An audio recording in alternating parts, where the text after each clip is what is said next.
Hello, wrestling fans. I know you weren't expecting to hear us just yet because normally we're just once a week on this show, but we decided tonight, whatever it is, to do we haven't done one in a while, one of our free-form shows where we just hook up, talk. I guess Kyle and I kind of did one a couple of weeks ago, but we had a kind of a theme. We don't have necessarily a theme today, but we did decide to do an episode. A long way to get there here. I'm just rambling, but the Maxim brothers here. I'm Nate. That's Aron. Hello, everybody. And welcome to a freeform edition of the We Can't Wrestle podcast, episode 261. The main reason we figured we would do an off the cuff kind of episode here was obviously unless you live under a rock, and even if you do live under a rock, you knew who Hulk Hogan was.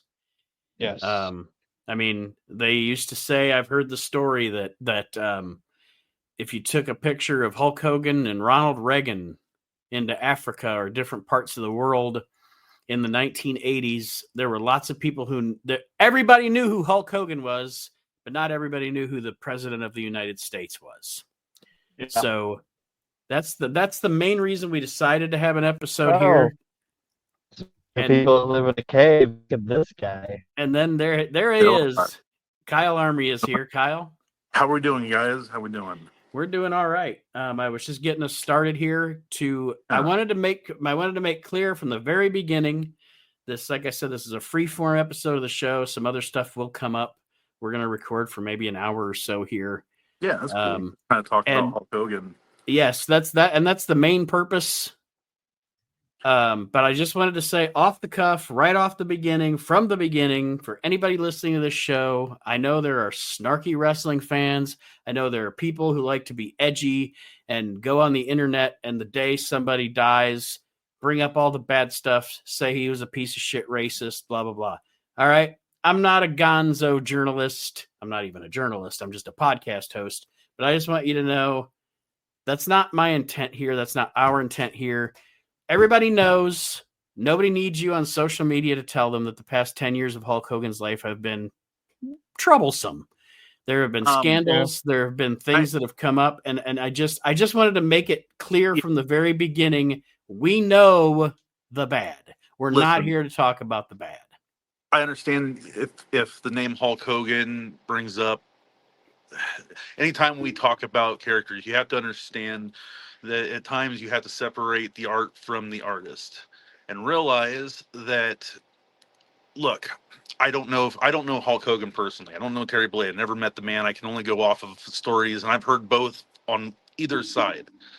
Guess what? When you're a polarizing character, you're going to have it on both sides. So tonight, we're not going to talk about any of that horseshit. If you want to be angry, go take your anger out on TMZ. Go take it out on Bubba the Love Sponge. Go take it out on these other people that have wanted to piggyback off of this. Tonight is just about the memories and the love of Hulk Hogan. Yes, and what he brought to us. And again, like I said, I'm not saying he wasn't a racist. No, I'm not saying he didn't have he wasn't kind of I don't know, his family wasn't fucked up. I'm not saying any of that. I was just trying to get off the cuff right here at the beginning. Anybody that's coming here to listen to us put the man down, that's not what we've done. That in the past, we've had plenty of episodes of the show where we brought up the problematic Hulk Hogan. Yeah, that's not what this show's about. This show's about the guy that the three of us Hulkamaniacs when we were kids, Yeah. So and anybody that says they weren't is lying. Yeah. Can I just read something real quick? Yeah. And it kind of sums up what Nate, what you were saying, and it sums it up by somebody that knew him. And I think it's probably the best Instagram, Twitter, Facebook, whatever post that anybody put up. You mind if I read it? Sure. And it's from Shane Helms. And his Instagram is, I hate this shit. I can't ignore the way Hulk made some of my friends feel. I also can't ignore the fact that he was incredibly good to me and was part of the puzzle that is my life. The only thing I'm sure of is that hate is only defeated by love, not more hate. I wish everyone had the same experiences with Hulk that I did. I'm also aware that many didn't. I hate this shit. R.I.P. Hulk. May you find in your passing what you missed in your journey here. Perfect. Mm-hmm. Because you Like, of all the shit I read, it's like he just summed it up. Like, the guy died. So for at least a little bit, for the sake of his family and everybody, just shut the fuck up and Let's go back. respect what he to brought. I Aron. didn't. I didn't. Go I back to his didn't. son. I didn't. I didn't bring up. I didn't bring up when Roddy Piper died, and we talked about Roddy Piper when he passed. I didn't bring up Roddy Piper using the term "wetback" on TV more than once because I'm just saying. I'm just saying. That was not saying that's right or wrong, but that was to get heat. I get it. I get it. That was to sell tickets and have, because the goal was to have his ass get kicked.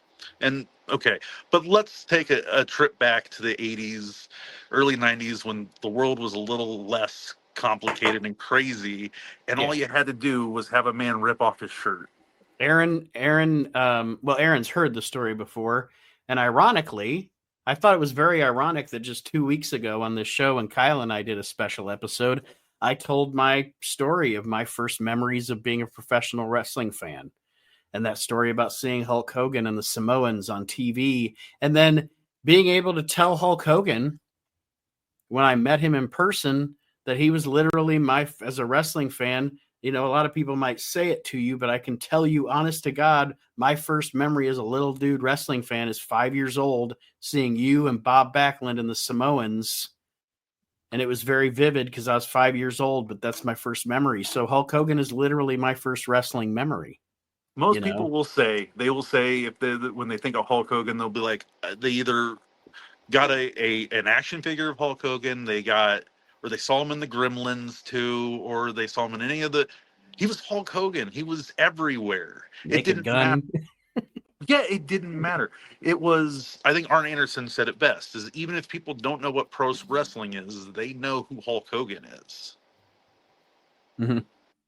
He was on a Wheaties box, for God's sakes. I mean, and at one point, he was the only wrestler to ever be on Sports Illustrated. Yeah, Sports Illustrated didn't even want to talk about wrestling, but they knew they couldn't ignore it. And it doesn't matter. It really doesn't matter. I don't say it doesn't matter. There's no doubt that overall, you take Jim Londos. Okay. Jim Londos was the first big draw in pro wrestling in the 1920s, 30s, whatever. You can take Lou Thesz. You can take Stone Cold Steve Austin.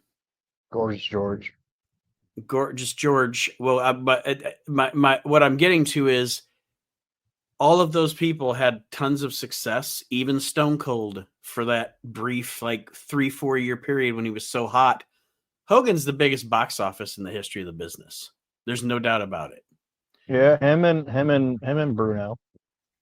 I'll tell you, I wouldn't even say Bruno. Bruno wasn't a draw in California. Bruno wasn't a draw in Minnesota. Yeah, that's true. Bruno was a draw on the East Coast. Oh, I get it. I get what you're saying, but it's funny. I actually, I have one of my childhood best friends, Mike. When I messaged him, because Hulk Hogan was he didn't grow up liking pro wrestling as much as me and my friends, but to him, that was his guy. It was Hulk Hogan. Mm-hmm. And to the point that he even has an action figure of Hulk Hogan.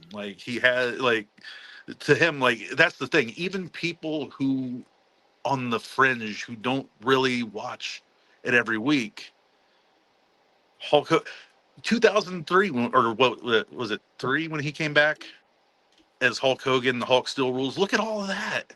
Mm-hmm. 2002. Yeah. Yeah, because 2003 was the WrestleMania him and Vince, wasn't it? I'll bring that. The reason the reason I know that I'll bring up later. But Aron had a list of favorite Hogan opponents and favorite Hogan matches, and I didn't make a list, but I figured Kyle and I can riff off of your list, Aron, if we just kind of go around maybe for a few minutes if you want to start us off. But yeah, I'm a nerd. I'm a list nerd. like I said, I know that went along a long way to do the intro. I just wanted to make sure people listening understood that we are not here to forgive Hogan's transgressions. We're also not here to judge him either. We're also not here a day after he died to shit all over him. We're here to talk about him as wrestling fans. I try to say this about a lot of things, and you can say it with different entertainment and whatever. I hate when somebody disparages somebody's talents and contributions to the field that they were in based off them as a person. Because if you tried to base everything off of somebody's like personal character, you wouldn't like anything at all. Right. You know what I mean? I am positive that in the era before the internet, or if the internet would have been around in the 70s, 80s, if the internet would have been around in the 40s, 50s, we'd have had a lot more people that were revealed as racists and bigots and assholes. Oh yeah. I'm sorry, a southern-based wrestling south of the Mississippi line. Well, just take wrestling out of it. Take wrestling out of it, okay? Yeah. Like as a kid, I enjoyed watching John Wayne movies with our dad, you know. Mm-hmm. But if I thought of everything that John Wayne was as a person, I wouldn't be able to enjoy those movies. Or even better yet, if you go back, I will go back and watch Bonanza because my dad was a big Bonanza fan. He was a Rifleman fan, you know, all that stuff. Not the most PC things in today's culture. I mean, you got to realize that, I don't know. Again, I don't know why we're trying to. I know. People are acting that he's like, it's not like he killed his wife and his son. Yeah, but I can like that. I can watch that guy's matches. Oh yeah, like I said, you know what I mean. So it's like if you took every horrible thing that somebody did and based it off what you were entertained as a child or whatever, you wouldn't be able to enjoy any of it. And I don't mean to be preachy or anything like this, but look, I guarantee that we've all done things that we weren't proud of, and you know, so maybe. Don't point the finger if you don't want to point him back at you. That's for somebody else to judge him. That's his own walk, you know. So, but I have a feeling, knowing Aron Maxon as well as I do, I think I knew who number one is. I'm not going to give it away. Number one, what? Opponent or match? Number one opponent of Hulk Hogan. Like bad guy. Okay. But go ahead. Well, they're not all bad. Some of them are. Well, I meant his biggest or greatest opponent. Like I said, I did like my 5 favorite matches. I don't know why I said it that way. My 5 favorite matches and my 5 favorite opponents. And I can either give them all like all matches, all opponents, match opponent, however you guys want. Like I said, I'm a list nerd, so however you guys want me to do. No, you can go over your list. And if either one of us have a comment on one of them, we can comment. And then if there's something that's not on your list that I've thought of, I'll let you know. Okay. Well, the matches aren't necessarily in order, but the opponents are. So I'm going to start with, the matches is, the first one is my favorite, and the other 4 aren't necessarily in any order, if that makes sense. But match-wise, my favorite, and Nate knows this, and I've said it on multiple shows, my favorite match Hulk Hogan ever had was his match on Saturday Night's Main Event with Harley Race. That is my favorite Hulk Hogan match. That is definitely one of my favorite Hulk Hogan matches as well. In that era of Hogan, no match was like it. You know what I mean? It was one match where he was just completely... I don't want to say it like not the, because Hogan, people can say what they want to say about him, but I know he had like a certain style of match, and he built his match the way he built it, and he was a great salesman and everything. But in that match, it's not like any other Hogan match you've ever seen. You know what I mean? It was just not on WWF balls to the TV. wall. Yeah, just balls to the wall. as violent as he could be in that situation. It was a hardcore match. It's the only hardcore match I've ever seen Hulk Hogan have. If And that and makes and sense. And no, like I I know said, it's not technically hardcore because it was eh, 88 or whatever, but you know what I mean. hardcore, Oh, hardcore, go to WCW 2000 if you want to see Hulk Hogan in hardcore matches. I don't want to see that. Fucking hardcore, Vince hardcore. Russo. Hardcore was a term somebody made up in the 90s to say we hit each other with chairs. Wrestlers been hitting each other with chairs and tables for ages.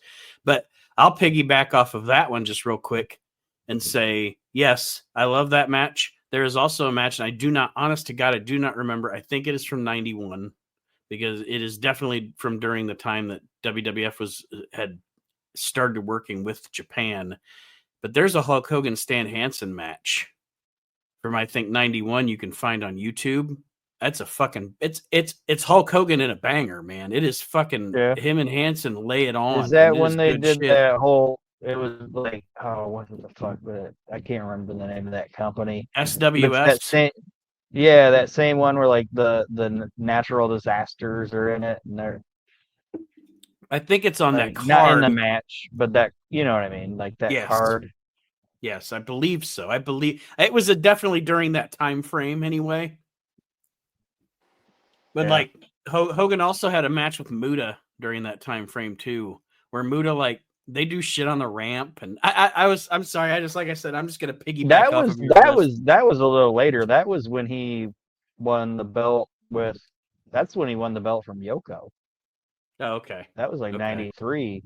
Because that he got in trouble for that one because he talked about uh, the WWF title. Not it was almost it wasn't the same, but it was almost kind of like when Cactus spit on the tag team title, you know, and he got in trouble for that.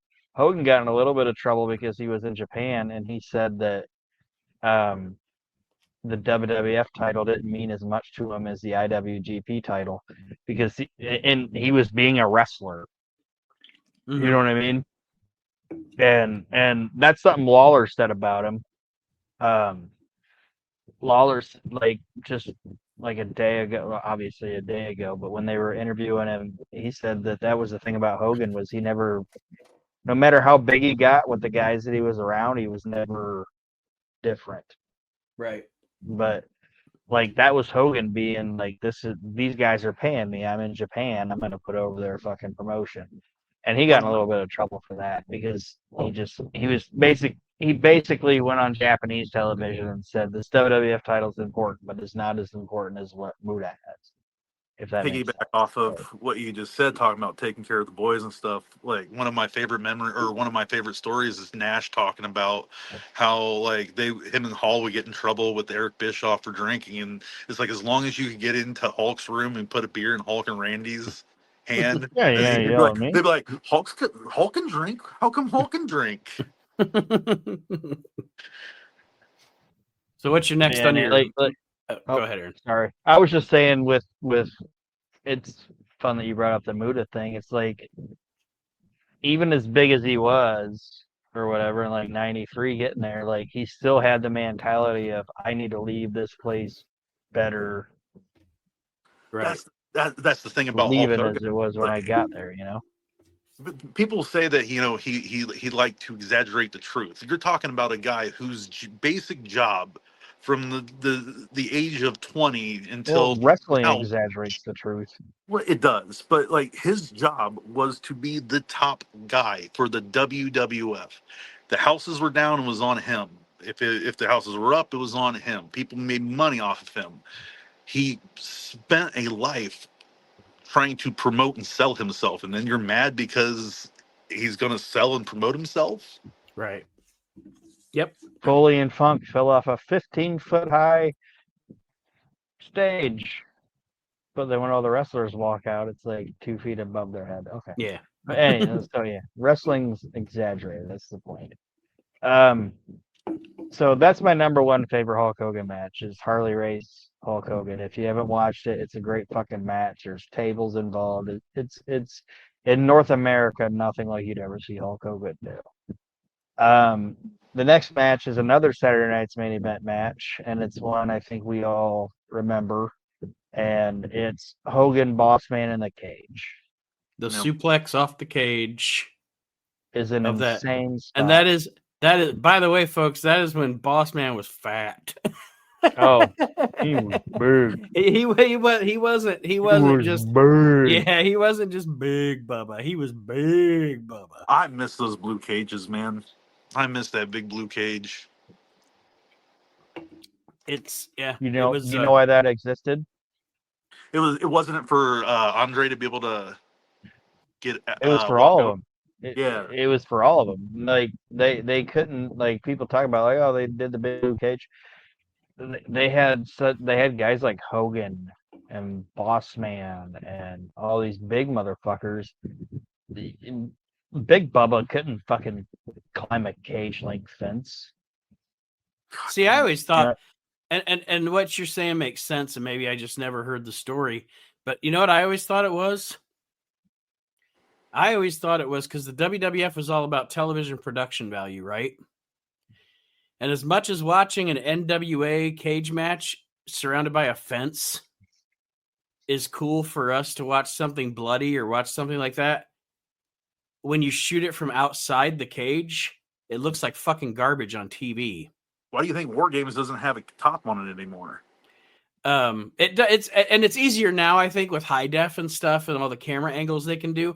But like if I watch one of those cage matches that's in a fence, essentially surrounded by fencing on TV from the 80s, and then watch one in the big blue cage. The big blue cage is a little cleaner with the, you know what I mean, with the squares. I mean, it looks slicker and everything, but that's the reason they did it. Okay, I just always honest to God, I just always assumed it was a TV production thing. And, like, even when you watch WWF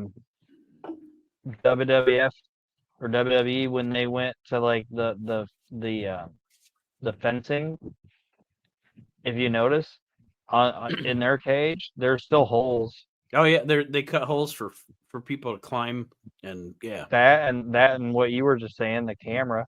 You can stick a camera in that hole and do all that. But yeah, it was all about, like, you can't have these big motherfuckers trying, like.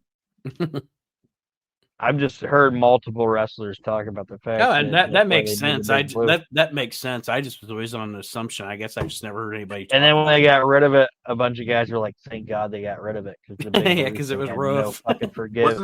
Wasn't that the same reason the ring was super reinforced? Was for like Andre and all the big guys, and that's why it hurt so much. Yeah. Like WWF for years basically was a boxing ring. But yes, the Boss Man and Hogan in the cage is a great match, and they had Boss Man and Hogan had a chemistry right off the bat and worked really well together. Even in non-cage matches I've seen were plenty of matches with them where they were really good together. What's next? All right. You guys want another match or an opponent? We'll just roll through the matches. All right. The next match, it's not a WWF match or a WWE match. And it was a match that was like, oh, maybe it's going to be really good. And maybe this is the start of something that's going to be great. And it really wasn't for a long time. Billy Kidman. No. No. I actually enjoy the Hulk Hogan Ric Flair match from Bash the Beach '94. I just watched it today. Did you? And I'll get into, like I said, I have something that I want to talk about after we're done with this. But yes, I just watched that match today. It is. And I don't mean to like jump, like step on your toes, Aaron, talking about it. It's there's a couple things about that match. First of all, it is the best match Flair and Hogan ever had. Hogan has just come into WCW. He's got his fucking, we were talking about it earlier, the man can work when he wants to work. He's got his working boots on. You have Flair, you have Sherry, who's in there working like a fucking man too. and it's the perfect. WCW did Hogan and Flair better than Vince ever could have. they did and they fucked Flair over soon after. We're not going to get into the politics of all that, but for that one night, they did Hogan and Flair perfectly, exactly how Hogan and Flair should be. There's like a basketball star, and Shaquille O'Neal's in the building. You have to have a celebrity because it's Hulk Hogan. Like I said, Sherry's there. Mr. T's in the building. Fucking, he's around. And Hogan and Flair have a really good 30-minute wrestling match for the World Championship. It was, the reason I say it was perfect, it was what all of us 80s wrestling fans wanted in the early 90s when Flair came in. It was the match we didn't get in the WWF. Yeah. And I'm sure you've seen it, but you've seen like that there were those two matches, or I think they're on those old school WWE things on the network. It's like there's that one in fucking Madison Square Garden where like Flair gets the pen in his back, you know what I'm talking about? Yep. Yeah, it's like it's even better than that match. Like I don't know. I'm just saying, like, when that match happened as a kid, I was like, oh, Flair Hogan is gonna be great. And then watching it in hindsight, I'm like, man, this could have been so much more. And they Yes. just But just you're absolutely right. For WCW style. in a But bubble in for that one capsule, night. Yes. It's perfect. fucking magic. It's fucking magic. You're perfect. I'm not going to talk about, the And think cage about match it. at Halloween Havoc where Flair had to retire and Yeah, all fuck that all garbage. that. Or when he showed up dressed like Medea. We're not gonna talk about that.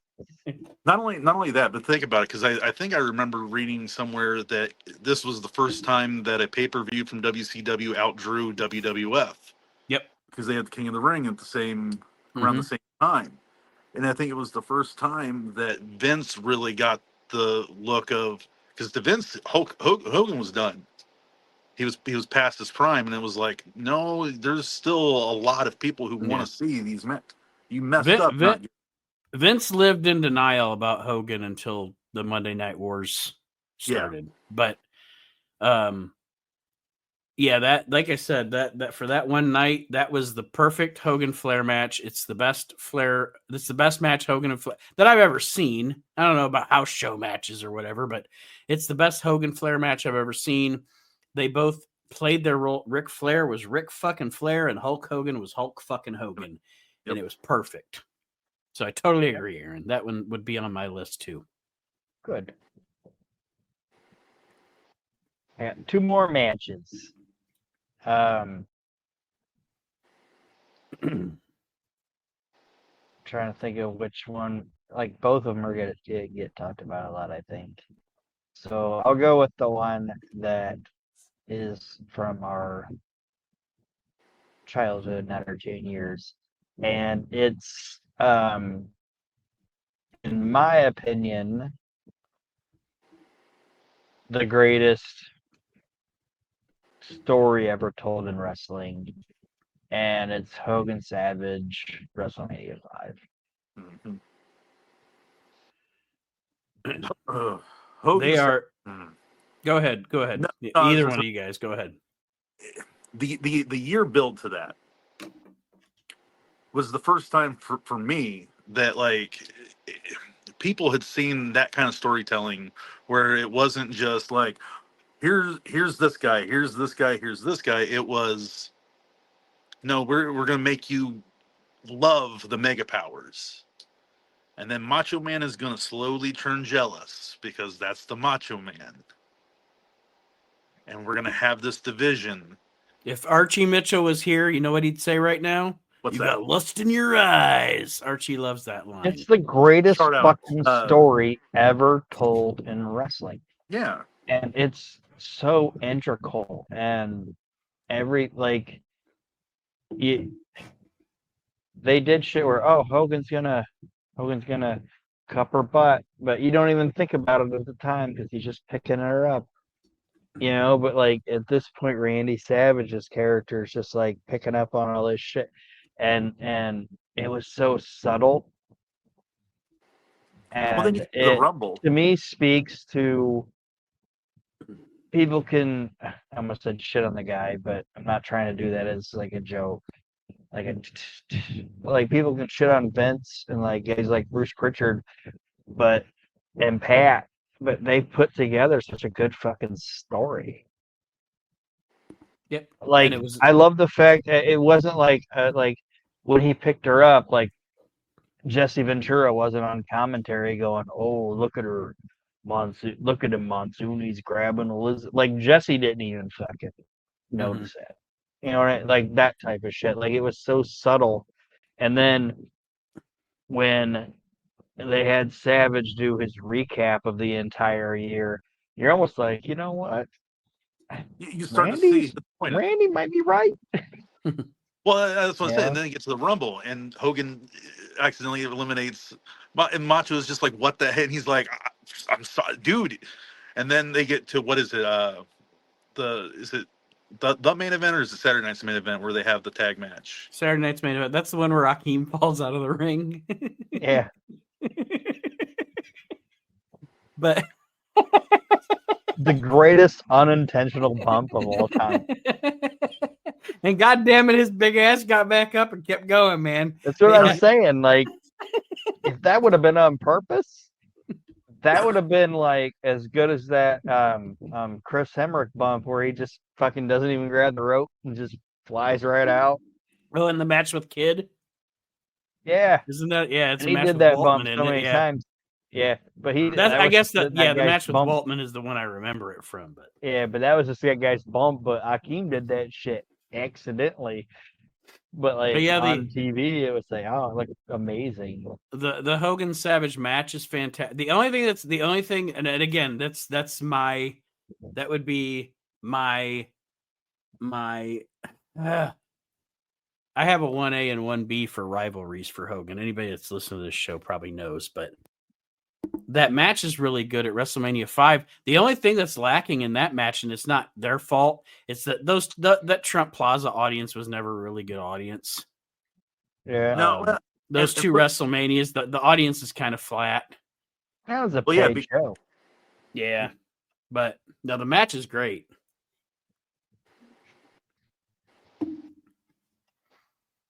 So what's the last of your top Hogan matches, Aaron? And it's like my second favorite Hogan match, and it's Hogan Vince WrestleMania 19. 19. Oh, so good. If you're gonna do it, old man. That like, is Taz is great. Taz is great on commentary on it, and the fucking story is fantastic. As a match, gonna be honest. I said this in a comment that I put in Jim Cornette's Facebook group earlier because somebody was asking about what your favorite Hogan matches were. I actually put that match might actually be my favorite Hogan match, and here's why. Because that match is a sports entertainment spectacle, and that is what those two men did best together. It's like it's like the culmination of Vince and Hogan because they had worked so many years together putting together sports entertainment spectacles, and then they got to do one as a match. They did like that. It's like what Vince wanted in that no holds barred fiasco to be. Yeah. I think in that, didn't they release like a 3-disc set with Hulk Hogan, and they had like pre-match, like, and that's one of the matches on there. And he's like, dude, if I could pick a bad guy, yes, very good DVD, the Ultimate Anthology, yes. But he's like, if I could pick any bad guy to work with, it'll always be Vince, because everything you do with him means something. Mm-hmm. But it's like Terry Funk said. He goes out there and does that shit, and he doesn't have to. Yeah. Yeah. It's like he told Mick Foley, you know, who the baddest bitch in this locker room is. He's like, who? Vince. Because he goes out there and he does it, and he doesn't have to. Like, he's still getting paid. Like, everything about that fucking match is great. Like I said, like, if you're gonna do it, old man. Like, if you're gonna do it, old man, do it. Do it. Yeah. Cole and Taz do a great, or is it Ross and Taz? Sorry. No, it's Michael Cole and Taz. Yeah. Yeah, Cole and Taz do a great job. Vince popping up with the pipe, Yep. licking up above the ring, like the ring apron, and just everything about it. And Piper showing up, like Piper's the perfect guy to be in. Everything about that fucking match is great. Everything about it. Was that? I'm sorry. Was that the last one you had on your list? Yes, it was match wise. Okay. Yes. So I brought up the Hanson match, and I'll let you chime in too, Kyle. I brought up the Hanson match. These were just a few matches that I wanted to bring up that were, because obviously we're gonna have some similarities. Like obviously the race match, the Savage match, the Vince match. We figured that out. I like that Hanson match a lot. I actually really, really like. I can't remember what fucking pay-per-view it is. I think it's a Backlash. You wouldn't. I mean, I guess you would think, because it's two of the best workers of all time. There is a fantastic match between Hogan and Angle. Hogan and Kurt Angle at one of the 2002 pay-per-views.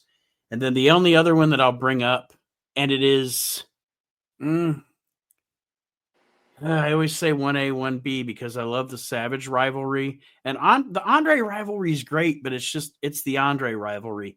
I think my favorite Hogan rivalry is Orndorff. And I really love the match at the big event. Yeah. I love Hogan and Orndorff. I love that rival. I love all of that. That is, and Orndorff was one of those guys that made Hogan, no matter how big a star Hogan was, Orndorff made Hogan wrestle to Orndorff. Like, Yeah, buddy, I'm we've gonna kick known the each shit other. out of We've you. known each other since fucking Florida. I don't give a fuck if you're the biggest star in professional wrestling. We're gonna go out there tonight and we're gonna beat the fuck out of each other. Hogan said that. Like he said, like, you know, like he got in the ring with Orndorff and he worked with him and he thought it was gonna be what it was, and he goes, and then at one point that guy kicked me in the back of the head. And Hogan was like, okay, I guess that's what this is gonna I be. guess that's what this You is know, gonna be. you know what I mean? Like, all right. Yeah, Like Orndorff did not give a fuck who Hulk Hogan was. Hogan literally was basically like, I thought we were working, and he fucking kicked me, and I'm like, okay, like I better start fucking fighting. Better remember, Like, say what you want to say about him. Hogan's still a 302 pound. Better remember those 6'8" Matsuda days, buddy. Yeah. For rivalry, Orndorff was a fuck around and find out guy. And I just said Orton too, but like that's one of my other favorite matches. That's another Saturday Night's main event match. It's him and Bob Orton, but we'll talk about Orndorff. I think for rivalries, it was kind of lackluster, but I would be remiss not to. How excited I was to see him versus Vader. See Hogan and Vader finally. You're like, Yeah, oh, and you know, we could talk a little bit about the negative. Mm-hmm. We talked about Flair, how that wound up after the Bash at the Beach match. I don't know. I have never understood in my wildest imagination, because I've always said Hogan's a businessman and he learned from Vince McMahon and they learned together. I never understood why he sabotaged that Vader thing like he did. Like, he didn't want to work with Rude either. And do you want to know why I think it was? He won the title in '84, right? mm-hmm. Yeah. Well, yeah. January '84. Yeah, and he got to the WCW in '94. So he did that for 10 years. So he had that 10-year run. And I'm not saying it was the right way to think about it, but in my mind, I think he got there to WCW. I'm going to get this money. And I think he was like, why am I going to beat the shit out of myself after I've been doing this for 10 years? To have like this guy kick the shit out of me, or that, you know what I mean? Yeah, and what Hogan? And I think he heard Vader's record, like I think he probably Yep. should have asked Ric Flair. When yeah. it's a money match, brother, will Vader work? You're goddamn right he will. Yep. Yeah, but also, and I'm not trying to disparage anything, but like I also, at the end of the day, think in the companies they were in, I think Flair's a little more willing to get hit in the fucking mouth Right. a hard way Right. than Hogan was, you know. And then But as far that's I'm that's just what I saying think it was. when you hear I from think Hogan looked at it as I've did this shit for 10 years. I'm gonna go in here. I'm gonna get this fucking money, and now you got this big ape, and he's smacking me around. Fuck that. Mhm. You and know. then for a match, just I would be remiss not to bring it up. Hogan versus Rock at WrestleMania 18. Oh yeah. Yeah. Hogan versus Rock at WrestleMania 18 and Hogan versus Andre at WrestleMania 3 are two matches where you can say, "Hey, look, in professional wrestling, you really if you have a big enough spectacle and big enough You don't have stars, to do anything. you don't have to do a goddamn thing." You And guys but didn't yeah, do anything. there's people out there doing flips and dives Yeah. and everything else. Yeah. All Hulk Hogan ever had to do was put that hand to the ear. Oh yeah, him and Rock at 18 and the greatest thing about it was that where I I shit on Rock a lot lately because I'm sick of his goose pimples and I'm sick of his bullshit. But the one thing you can say about those two guys as performers is they knew, all right, we got to shift gears. Mm-hmm. They knew, oh, hey, and it was like they were in sync. They knew, hey, if you look left and I look right, and I look left and you look right, just the little fucking things, you know, like Bobby Heenan looking over his shoulder, going, "What are you doing over there?" Like he wasn't looking at anybody in particular or anything. He just knew that at that moment the crowd's down. I'm gonna look over my shoulder and yell at some J-Brone behind me, even though he's just sitting there fucking piling on his hot dog. Yep. It's like Ric Flair saying, "Shut up, fat boy." Well, They're all yeah. fat boys, so they're all gonna get mad. All right, so we got I matches don't there. remember what we were talking about. There might be some coming up that we bring up as Aaron goes. But Aaron, you said you have your favorite Hogan opponents. Opponents, yes. Okay. One of them isn't like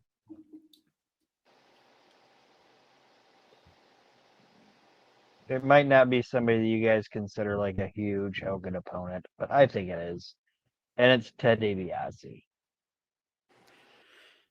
Ted DiBiase is one of those guys that's like, it's funny when you think about it. Because DiBiase and Hogan, other than SummerSlam with the tag team match thing, kind of, DiBiase and Hogan never had a big blow off main event match on any pay-per-view, but they were always rivals. And DiBiase, it was almost like they never had a blow off for them because it was always you could come back to Hogan and DiBiase. It was Hogan versus Vince before Vince was a part of the business. Right. Yeah. I mean, it's really what it Yeah, came but down. but just for some reason, as a kid, in Well, yeah, my because mind, I just always thought of those two. Oh, you multi-million-dollar man, you know? Yeah. I And can't believe that you bought the swimming pool from the kids. You dirty. Oh, I'm gonna, and 80. This might sound stupid or out of left field, but you know what almost like makes more than any match they had, you know what makes me think of like Hogan DiBiase more than anything? What's that? What's that?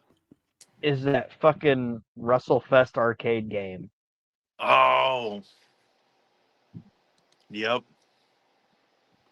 But it's just like in that like when I think of like late 80s, early 90s wrestling, I think of that fucking game. But I don't like you said, Nate. They never had like a big like blow off Yep. Like I said, they one-on-one had the match, big but to they me had it's the like, oh, they're just like the Mega Bucks versus the Mega Powers, yeah. and DiBiase buying the belt and all that shit. It's like he Well, always other than he feuded through other people to get at Hogan, but to me it's like I don't know why. it's Well, it's like 'cause- I said, it's because other than Andre and Savage, through the 80s, he was Hogan's number one heel opponent. And Andre and Savage were, I don't know. It was like DiBiase was just weaved into Hogan's career at all times. They were always on the periphery of each other. Yeah, And then, yeah. it's like DiBiase was the number one heel, and Hogan was the number one face, but they never Mhm. really did. Like it's, I don't know if You like I said, actually, it's funny. that's the It's one funny when where I you, was saying that might be a reach, but it's um, not a reach because it literally is like, it's like when we talk about our memories, like being old now, and you talk about memories and you talk about time and you talk about everything. I remember Hogan and DiBiase wrestling on TV against each other way more than they actually did. You know what I mean? Like I just Yeah. in my kid brain, like back then, I was like, yeah, DiBiase and Hogan fought all the time, and then I'm like, oh, I can only No, they find like didn't. 4 matches they wrestled on Yeah. TV. But yeah, you're right. I mean, you're absolutely right. Or they'd be on opposite Survivor Series teams, or Yeah. they'd have it. Yeah, Yeah, it's like I thought Hogan and Kurt worked a lot. It's like no, they didn't. Mhm. There's a lot of Survivor Series and Rumbles. Yeah. But in my mind, like Hogan and Kurt, they had a feud, and that shit culminated in a fucking Royal Rumble. It wasn't even a fucking real match. And it's because it was all about the house shows then, and all about Yeah. it's a different business. Mhm. So Ted was the one that I was like, that might be a reach. And you already brought up Paul, which he was. I almost put him on mine, but One of the best segments of all time is when Hogan won't come to the fucking phone. yeah, he just wanted to talk to his Fucking buddy. what a lousy fucking friend. Yeah, You wonder why I hooked up with Bobby Heenan? You're a lousy fucking friend, Hogan. yeah. Fuck you! I have to do your commercial for your Hulk Hogan weight set. You do Right. it, Hulk. And you got 67% of the If you wanna- commission. You want to Yeah. watch some funny shit? You go back and watch the 1985 segments from TNT when they put Paul Orndorff in a gym with a bunch of fat ladies. Yeah, he's like, work out, you fat broad. What's Talk wrong with about you? talk about un-PC, Kyle. Yeah, but it's funny Yeah. as hell. Oh, that's good shit. But anyway, back to Hogan.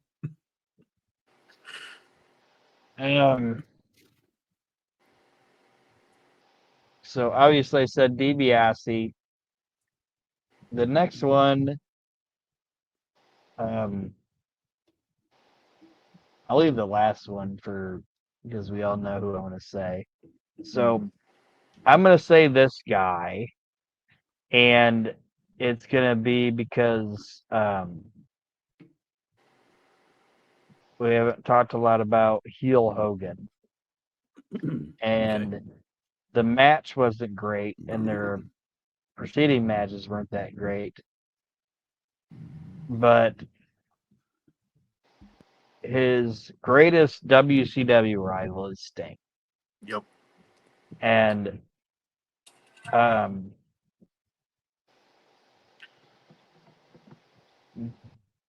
like I said, the match, like the I don't want to say it. The match sucked. The match build-up sucked. The build-up was fantastic. Oh, And I know a lot of people talk about like, oh, Sting being up in the rafters, he did such a great job with it. That would not have worked without Hogan being as smart as he was. Yep. Yeah. Hulk would sit there and he would like that was the thing. Like Hulk didn't try to be a cool heel like Nash or Hall. He was a shit heel. Terrified. Yeah. And right, and that's what he should have been because Sting was that guy. And those two forces, again, who knows what happened at Starrcade? Why did it, I don't know. That's the thing. There's far more worse matches in this world than there are good matches. Yeah. And to be honest, I'll say this. To be honest with you, the Sting and Hogan match at Starrcade, honestly, is not hindered by the match itself. Isn't bad. It's the finish, Yep. and the way they blew it off. Like you have this fucking thing you've been building to for fucking a year and a half. It's one of the biggest things that's ever been presented on network wrestling television, or I'm sorry, cable wrestling television and pay-per-view, and you blow it off with kind of a popcorn fart. Like that was the thing about it. It wasn't that the match was bad. It was that the outcome was not satisfactory. Yeah, that's what I was trying to say. It's like it was just like unfortunately, it was a sign of things to come with WCW that they tend to drop the ball when they get it. yeah. But if you want to watch, like we all talk about Hogan is the baby face and Hulkamania brother and all that, and not downplaying that because I love that shit. But you want to watch a guy that knew exactly how to be a heel and a master class of getting it over as being the chicken shit heel. Like he did such a great fucking job. That whole thing. Like people, oh Sting worked in it. It's like that wouldn't have worked with anybody else. No. You know what I mean? Like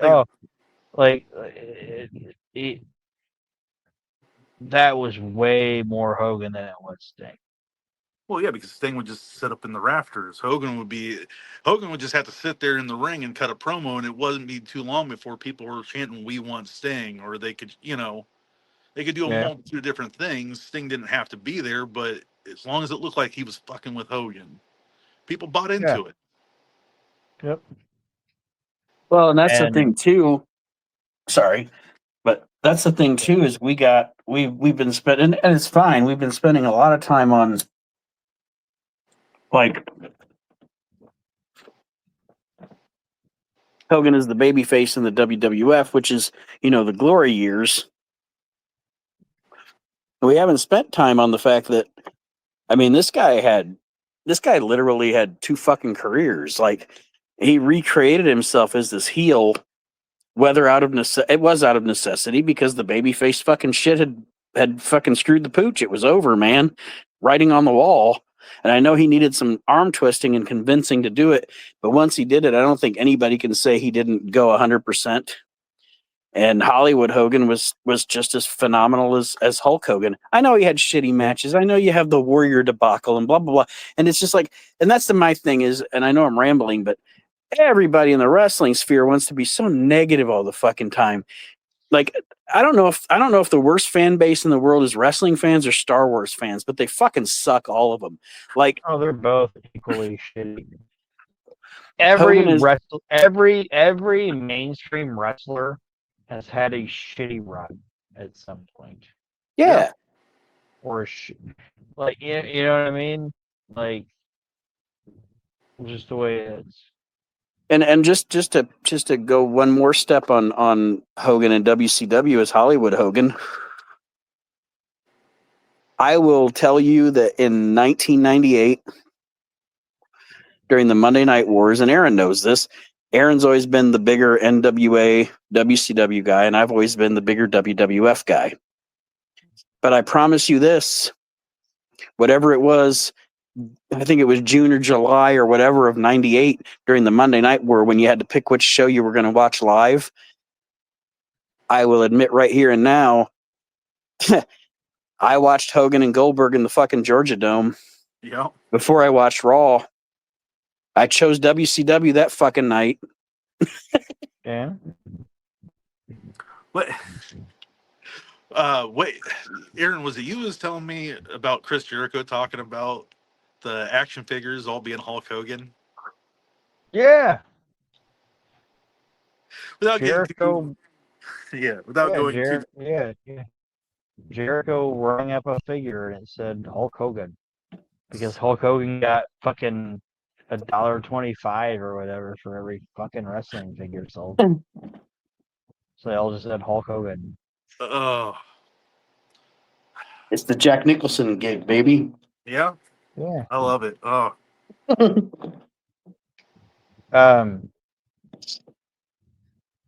And we already talked about it a little bit, but my other, the last three opponents are going to be pretty cut and dry, but one of them is obviously Ric Flair. Yeah. And we already talked about that. I know we talked about the matches and everything like that, but like Hogan Flair to me, it's like it rolls off the tongue when you say it. You know what I mean? Hogan Flair. I want to just impress this too, because again, I'm 46 years old now. There are literally, well, my son or whatever. There are literally people that are alive now that don't understand how big Hogan and Flair was at that time. it was Batman, Joker. It was Superman, Lex Luthor. It was Hogan, Flair. And that's why I said WWF. For as much as I love WWF, they fucking dropped the ball on that one, man. Because yeah, absolutely. And then Randy Savage, obviously. There's nothing more 80s than Hulk Hogan and Randy Savage. I think that's the No. most 80s thing in wrestling. If you're a wrestling fan, it's Hogan, Savage, Dusty, Flair. Well, the best way to describe it is, well, and I guess people don't really know because, again, I forget the Attitude Era was still a long time ago, but it was Austin Rock. Like, I've never looked at Hogan, and I looked at Hogan and Savage as, like, both at the same level. Like, they were those top-tier guys, and it was like, holy shit, I can't believe that there's two of them. That's what I'm saying. I'm going to say something about it. It's Savage, Hogan, Dusty, Flair. Yeah. And I'm going to say this about, like Aaron said about the 80s / early 90s with Hogan and Savage. I'm going to use this. I'm going to go back to my childhood, and a lot of the wrestling that I watched, other than with my brother, was with my other brother from another mother, my friend, rest in peace, Paul Pollock. Nobody's going to know the name but me and Aaron. But him and Aaron were my wrestling brothers. And a lot of the wrestling that I watched at Paul's house.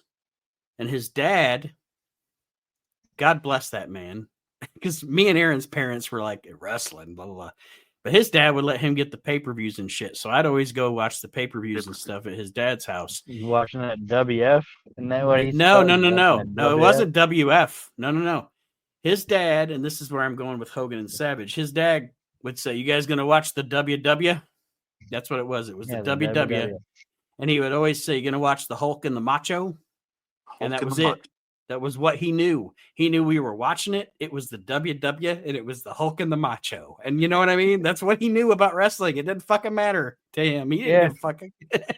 Or, rest in peace, Paul Pollock, by the way, my brother. Yes.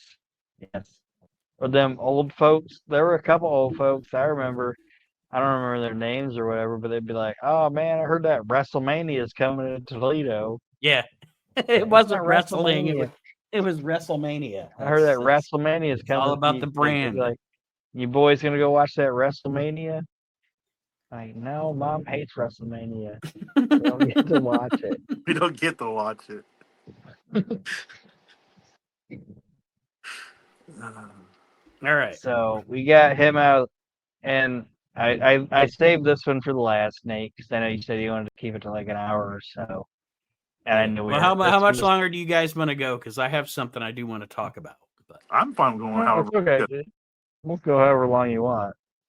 But I saved this last guy because guys know how I feel about him, Mhm. and um,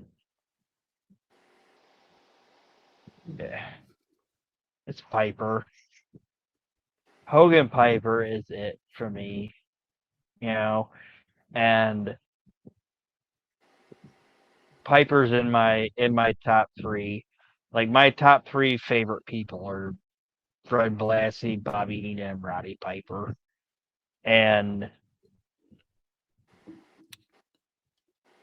I can talk for fucking 4 hours about Roddy Piper, so that's why we're not gonna talk for 4 hours about it. But I wanted to leave him for last, just because I knew it would be probably like a 20-minute thing.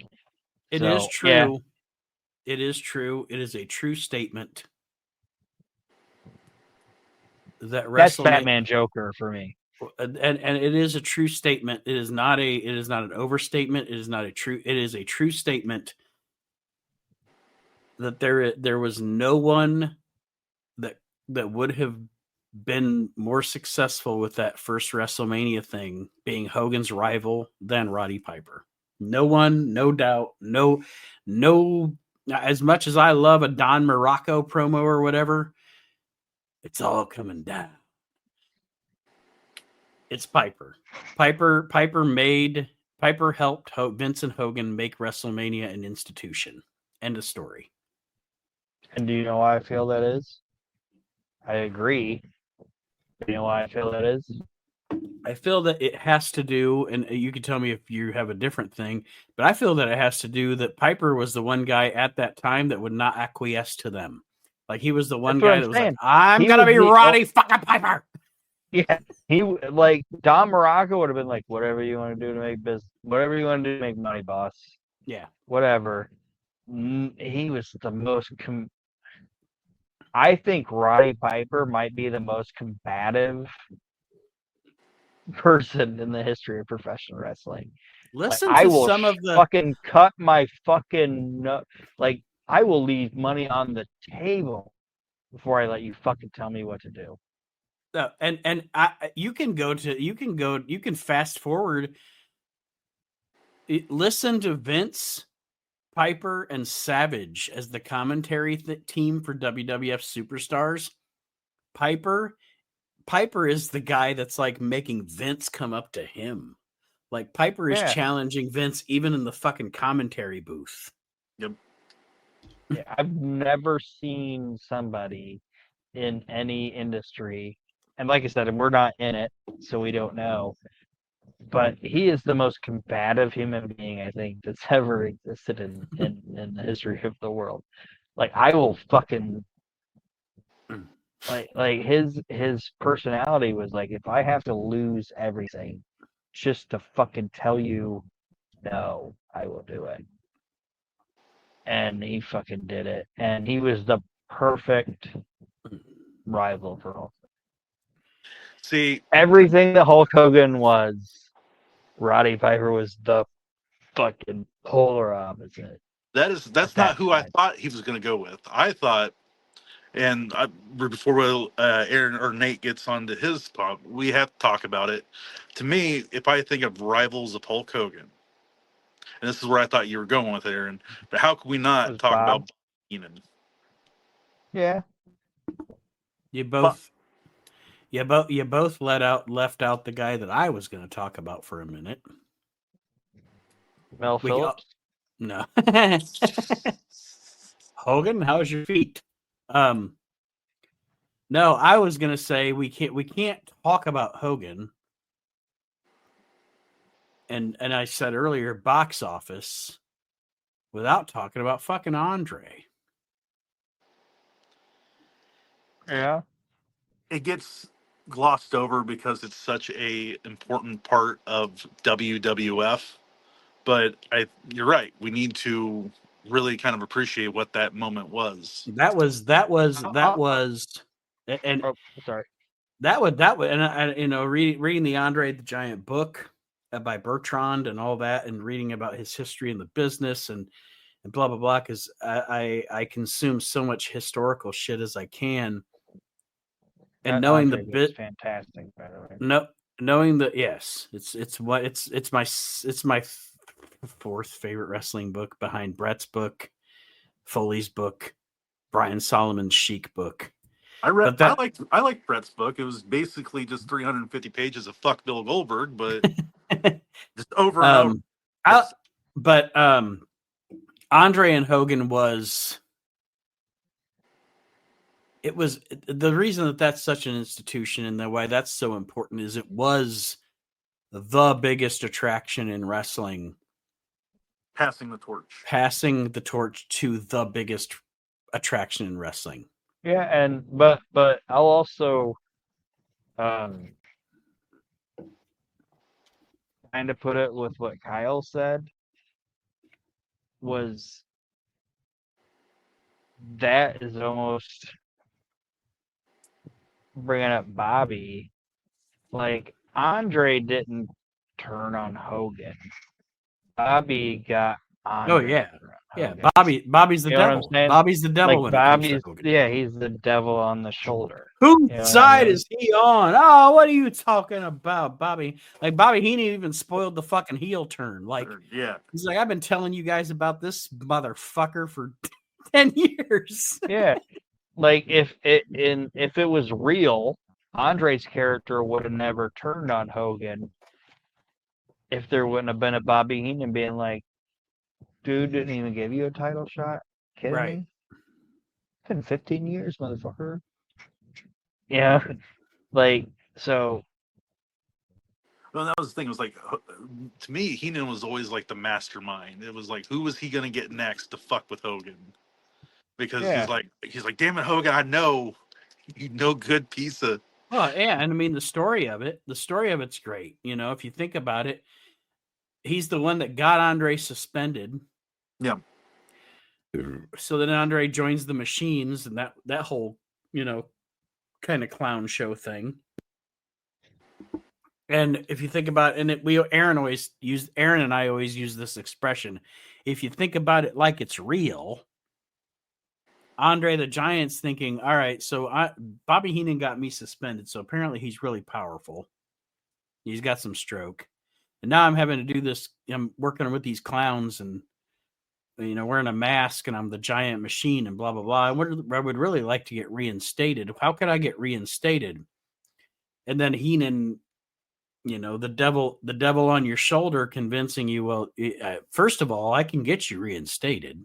Yeah, I own your contract. I'm the one that got you suspended. Yeah. Yeah. And secondly, I'll make you more money than you've ever made. Well, and that's the thing, is it's like, secondly, hey, this Hulk Hogan guy's never given you a title. The Bobby Heenan character is thinking, I can get Andre the Giant to make me a fuckload of fucking dough, man. Yeah. Well, that was the thing, because Bobby would always turn it the same way, is that he would end up slapping Andre in the face, and then the crowd is on his side because they want to see. It was the same thing with Piper. Yeah. Again, I don't believe that WrestleMania, I don't believe that the war to settle the score would have meant anything if Cyndi Lauper didn't come out and be like, Roddy Piper, you're going to get yours. And then Roddy Piper kicked her in the fucking head. Everybody wanted to see Piper. He pulled the kick. That was in his book. Somebody, like, I forget who it was. It might have been Don Morocco. Was like, man, if you really kick her, Jesus Christ, dude, it's gonna be so much money. And Piper said there was an instant where I was like, did I really kick her in the fucking face?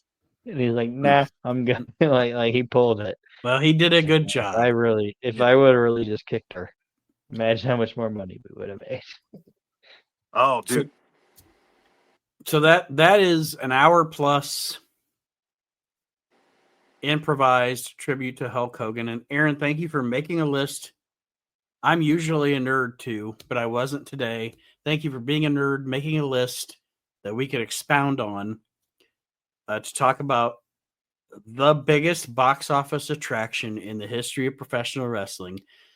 The man who, with No, Vince it was Mc, just sorry. the man who, alongside Vince McMahon, whether you really audacious, smart, snarky wrestling quote unquote guys want to admit it or not, because you've denied it for years and years and years.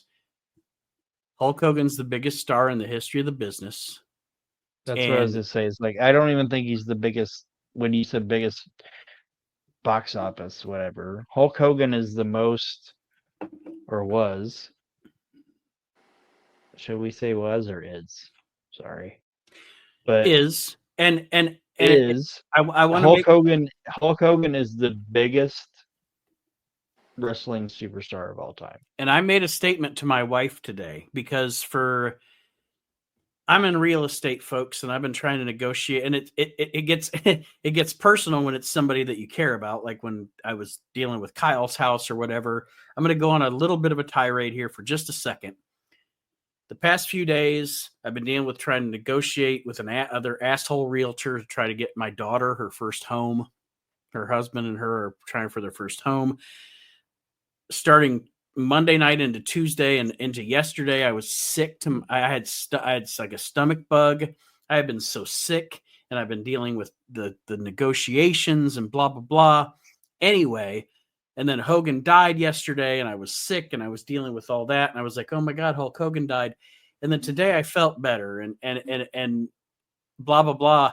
And I told my wife today when she got home from work, I was like, you know what? Yesterday it didn't even hit me, but today it really hit me. Hulk Hogan's dead. Like one of my childhood idols is dead. Vince McMahon once said that his dream for WWE was to be the Walt Disney of professional wrestling, and it is. And Hulk Hogan is Mickey Mouse. Let me tell you something, brother. I mean, that's really what it is. He was the guy that the company was basically built on. It wouldn't be where it is today. Oh, and just before we move on, because I said I watched that Hogan, I was watching some of that Hogan anthology today, which is going to get me to my next thing. One thing that I did notice on that show that I want to mention, there is almost no more iconic image for a wrestling fan of our age that was a WWF kid than Mean Gene interviewing Hulk Hogan. I just want to throw it out there. Gene and Hogan, buddy, it gets you in your feels, actually. My dad, like I said, he's not like a super big pro wrestling fan, but like my grandmother was huge into it, and he's kind of kept on to it. And he said today, he's like, man, I was scrolling through Facebook and I saw a post of all the wrestlers from the '80s that have passed on, and it's crazy to think. And unfortunately, this is the price that they pay to be a larger than life superstar, to be a legitimate superhero on screen. Like nobody. I thought about it, and you guys can tell me if I'm wrong, but none of the WrestleMania 1 main event is alive. Other than Mr. T. I think Mr. T's dead, isn't he? No, Mr. T died. no, Mr. T still, he's not Pitbull Okay. Gary Wolf. He's not Just his Pitbull career. Gary. Hey, Mr. T's still alive? Yes, All right. I Mr. thought Mr. Mr. T T was dead. Sorry, Mr. T. Aaron Pity's the fool. He thinks you dead. Okay. Never mind then. I thought he was dead. None of the WrestleMania Well, 2 main events alive. None of the WrestleMania 3 main events alive. all right, he's still in the Hall of Fame talking about his mom. But yes, And this is what this Hey, none brings of the me. workers or athletes, anyone are still alive. Mr. T's dead. Pat's dead. Mr. T's Orndorff's not dead. Mr. Sorry. T. But no, and like I said, I don't know how much longer we're going to go here, but I did want to bring something up that this whole Hulk Hogan thing actually spurred up. And Aaron and I were talking about, let's do a Hogan thing, and then maybe we can just riff for a little bit. One of our freeform shows, which, here's where I'm riffing. So, like I mentioned earlier, and I showed these guys on our little camera studio that we have here. I was like, when I got up this morning and finally was like, oh, Hulk Hogan's dead. It's crazy. Hey, I think I have some Hulk Hogan DVDs that they did back in the day that have some stuff I'd like to watch. And here's I'll get to my point, but since 2014 and the network launched, I haven't really needed my DVDs very much. Over the years before the network launched, before everything went digital and blah, blah, blah, I bought so many wrestling DVDs and I never got rid of any of them because I know that eventually, as they move around networks and shit and Netflix and blah, blah, blah, so much stuff's going to get lost to history. Yep. And they're not going to put it on the, they're not. So I've never gotten rid of any of it. So I decided to dig back into my DVDs today to get out those Hogan things. That's where I watched the Flair match and blah, blah, blah. They have like one of the DVDs has like one of my favorite Hogan moments in it that I had completely forgot about it. And I used to love it. There's a match between Hulk Hogan and Big John Studd in Puerto Rico when it is pouring the fucking rain. And the ring is like covered in water and they're slipping around. And the match is terrible, but it's a spectacle. It's like, this is, and it's an unreal. And back then, for you new wrestling fans, everything's available to you now. Back then, these DVDs were like gold to us. Like, oh my God. Is that the one where Monsoon and like Al Hayes are under like a trash bag in the commentating booth or whatever? Yes. And of course it's Monsoon. It's Puerto Rico. But my point is, so I get into my DVDs to find these Hogan DVDs, and I found the anthology, and I actually found the Hulk Rules DVD that they put out when he came. Like, this is what I said, Kyle. The Hulk Still Rules thing, copyright 2002. That's why I was like, 2002. Yeah. He's not old and doesn't suck anymore. But what? Yeah, he's not the huckster brother. Brother. Yeah. At my age, my feet don't even leave the ground. But my point is, I didn't realize until I got Becca, and it's funny because Kendall said something to me when I said it to her. Apparently, way back when the network started, and I started like not buying DVDs, I had made her go through with me and like chronicle everything by year and shit, and then I put it all away. What I didn't realize is I bought so many. I bought all those documentary DVDs. I bought all those extra bonus footage DVDs. I bought all the pay-per-views until like 2012. And I told her today, I was like, I got into that shit today and I realized I have a lot of fucking wrestling DVDs. And she said, yeah, no shit. Because I had made her help me with that shit way, way back. But anyway, what I thought was fun as I got into these DVDs is I found a few that are not WWE, because I also bought like, you'd buy the off-brand things and the stuff that's like, hey, here's 4 DVDs of footage from Memphis or whatever. Yep. So what I thought would be fun, just for a few minutes, if you guys will entertain me. Oh, absolutely. Is I have a few DVDs here that I didn't even remember that I had. And I just want to read like what's on these DVDs. Oh, it could be any. I cannot wait to hear this. This one here, I probably bought it at a gas station because look how thin this case is. That's a gas station case. If I've ever seen. That is a gas station dump bin DVD right there. Yep. Grand Masters of Wrestling. Listen to this. With all the shit that we have today, like 9-hour pay-per-views and stuff, over 1 hour. Woo! of One. great matches and exclusive behind-the-scenes interviews. Over 1 hour. Featuring Jimmy Superfly Snuka, King Kong Bundy, the Olympian Ken Patera, plus Iron Mike Sharp, Devon Storm, and more. You're going to fit all these guys in an hour. Uh-huh. The classic wrestlers from the golden age of wrestling return in this amazing spectacle. The Iron Sheik, Nikolai Volkov, and Classy Freddie Blassie are just some of the legends in the ring featured in this compilation of matches. Some others include Ace Darling versus Dangerous Devon Storm.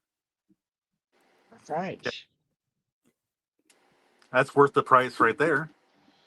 King Kong Bundy versus Mike Sharp, which is a match of two men just going bah at each other, I assume. But this is like Northeast Independence from like 95 at its best. Oh, this has got to be high school gyms too, right? Oh, I haven't watched the DVD. I have it out because I got this shit out and I set it aside so I could watch it over the next few days. And then your main event. Mm-hmm. I'm assuming one guy just rolled the other guy's suitcase to the ring before they had their match. It is Jimmy Superfly Snuka versus the Metal Maniac. Oh, yeah. And then Metal Maniac gets pinned, and then he goes in at intermission and waits in line for an autograph from the guy that just pinned him. And then pays for fucking moron. Pays for Snuka's dinner at Wendy's or at Denny's, I mean. Oh, this one is I can't see the copyright on it. Oh, wait, I'm sorry. Yeah, that's later than I thought it would be. This is actually copyright 2006. Jeez. I can't believe I thought it would be like copyright like fucking 99 or something, but I just did the same thing you did, Nate. Sorry. I just grabbed a random box in my closet. Do you have more? I have one. I don't need to like this one. I don't have to. I actually didn't even I didn't even realize I still had this. I actually have the Yokohama Deathmatch DVD from FMW. www.fmw.tokyopop.com. Cactus Jack is back. The brutality continues. Cactus Jack with Terry Funk and Mike Gladiator Awesome take on Tanaka and the FMW. This one-of-a-kind brutal barbed wire bat match is a follow-up to Cactus's defeat of Kinemura, featured in the top 10 hit FMW King of the Death match. We have Hayabusa versus Mr. Gunosuke. I love how they put the finish. They're like, Hayabusa wins, but loses it all. Mr. Gunosuke humiliates Hayabusa by peeling off his sacred mask post-match. Son of a bitch. Son of a bitch. You lousy no good. Bonus match, Taka Michinoku versus Ricky Fuji. Oh, man. I can't believe they put that in as a bonus. That was nice of them. Wrestling 101 with the sexy Snake Sisters. Okay. School is in session. I bet it is.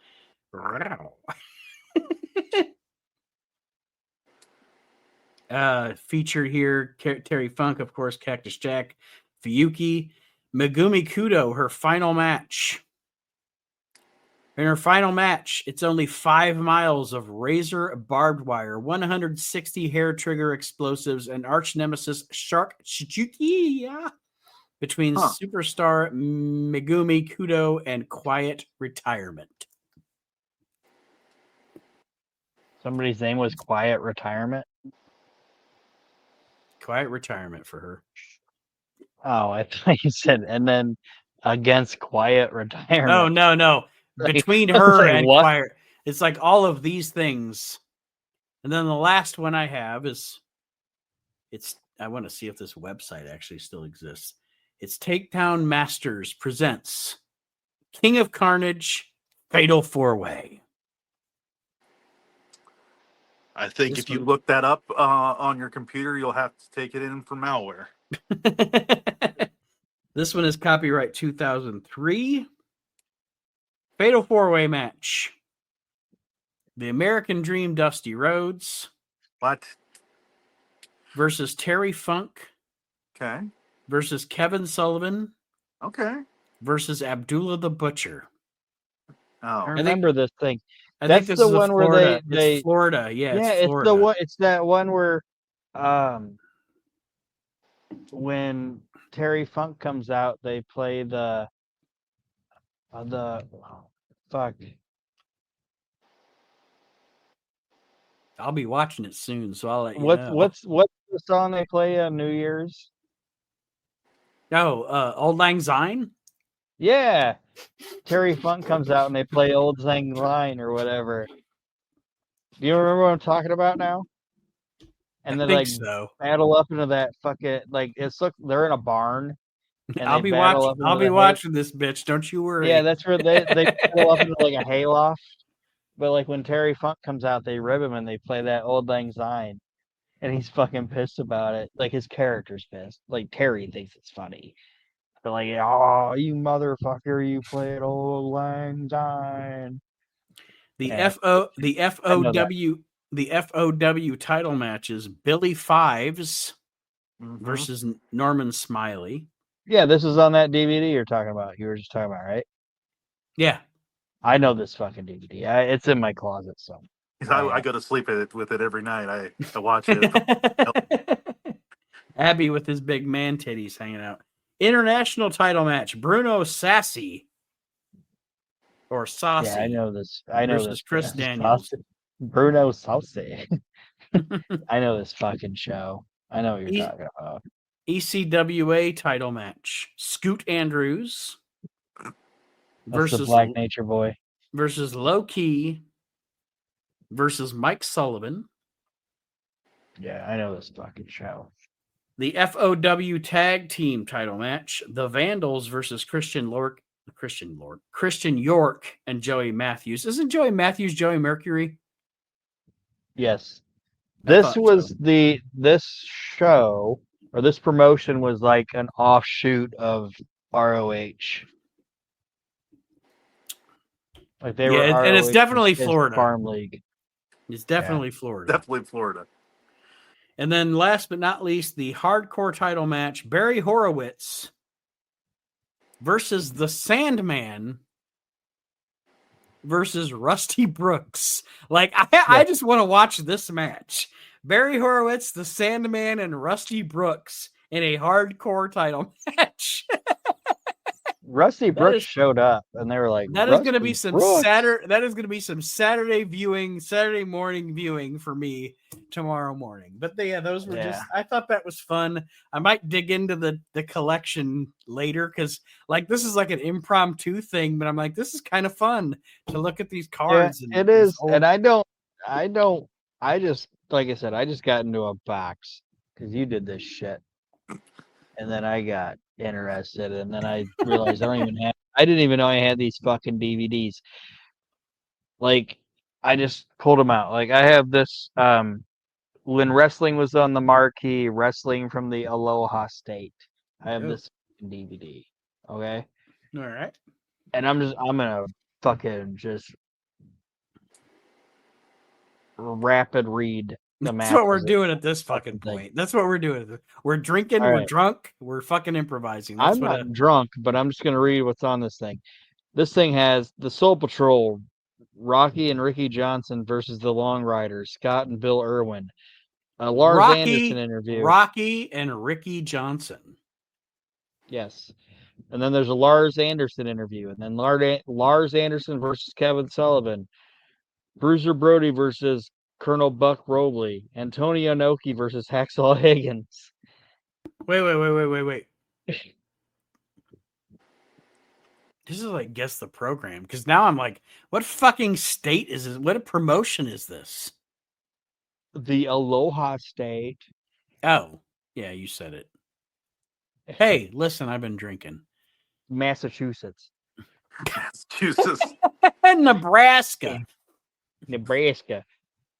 Inoki versus Hacksaw Higgins, Buddy Rose versus Bill Francis, Bad News Allen versus Don Morocco, Kevin Sullivan and Mark Lewin in an interview. Kevin Sullivan, Mark Lewin, and the Sheik, and Prince Kamala versus Lars Anderson, Superfly Tau, Grizzly Smith, and Bruiser Brody in a cage. That happened. There's a Kevin Sullivan interview, a Bruiser Brody interview, a Bruiser Brody versus the Sheik match, the Texas Outlaws. Brody wrestled Sheik in Hawaii? In a multiple man cage match. What year is this? I don't fucking know. But it happened. And then we got the Texas Outlaws again. I might have to come over with my Blockbuster card and rent this shit from you. All right, it's $75. The Texas Outlaws again versus the Samoan Connection. Debbie Combs versus the Fallen Angel. Sifiafi versus Jimmy Garvin. And then Kevin Sullivan and Mark Lewin face Bruiser Brody and this Superfly 2. It's TUI. I didn't even know Bruiser Brody worked this much in Hawaii, folks. He did. Then Johnny Mantell versus some Japanese guy. I'm gonna fuck that name up. Johnny Mantell. Johnny Mantell was just there because he rode on Brody's fucking coattails. Yeah. And then Tatsumi Fujinami, he teams with some guy named Kendo Kimura versus Kendo Nagasaki and Mr. Pogo. And then there's a Jerry Lawler versus Uncle Elmer match. Like, what the fuck is going on? And then Ric Flair versus Samu for the NWA World Title. And then there's a bunch of interviews. Oh, you said Ric Flair versus Samu for the NWA title? Yeah. Yeah.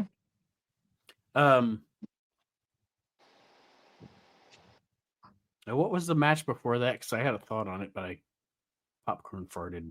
Before Flair and Samu? Yeah. Lawler and Elmer? Oh, Lawler and Elmer. That one makes sense because of how much time Elmer spent in fucking Memphis. Yeah. But I'd like to know what year all of that was from. That's where my wrestling nerd comes in. That's me. Like, I hone in on years and matches and stories and I don't know what's going on in this promotion at this time.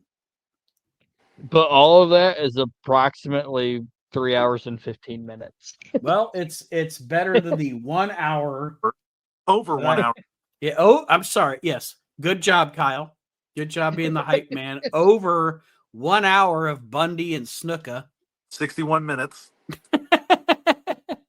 And that's the funny thing is it says over 1 hour. It says 1 hour of matches and interviews. Oh, good. That's fun. Quick shout out real quick to I don't know if you guys follow the YouTube WWE Vault or WCW, but both of those have had the Hulk Hogan matches and everything. Those are some of the best. Actually, Aron and I in the last episode were talking about once we're done with this Clash of the Champions thing, or maybe as an in-between thing, I would love to start watching some of those Omni shows that they've posted and reviewing those, because I've never seen them, and I've seen a lot of fucking wrestling, man. But some of those Omni shows are like, that's I love whoever runs WWE Vault is the most awesome person in that company at this point. Do you know what I want it to be? I want it to be just Shane. Fun. Because he's the tech guru of that family. Yeah. The sad part, but then the truth is, it's probably like you or I or Aaron, or it's just some guys like, hey, this would be really cool. Oh, I haven't seen that. I'm going to put this up. Yeah. You got to love it. It's great to have wrestling fans actually in charge of this stuff. Yes, definitely. This DVD doesn't have any real names on it. But it's the Lost Territory 5-pack DVD set, Continental Championship Wrestling. But apparently this thing has 67 matches plus bonus matches. Jesus. Why don't you just tell me how many matches are on it instead of just saying 67 matches plus bonus matches. Cage Why don't you- matches, Yeah, feuds, why didn't promos, you just interviews, say and more. 70 matches? Oh, Yeah. I'm gonna bring that up. That you know what probably happens is they have the 67 matches on like a chapter select. Then you gotta go in the bonus features to find the other 3 or 4 matches. And they're one Well, chapter. Yeah, and it's apparently nearly 15 hours of action, but it's the Lost Territory at Continental Championship Wrestling, and it's presented by I don't know how you pronounce this. It's spelled Gadat. Jadat? Gadot? Gadat? Gadot? Gadat Sports presents this. And then there's a special interview with Ron Fuller all about his career. You know what, Hulk Hogan? This fucking DVD. You know what, Hulk Hogan? If you never did what you did, we wouldn't have to watch this shit because it wouldn't have got as big as it did. Yeah. And I got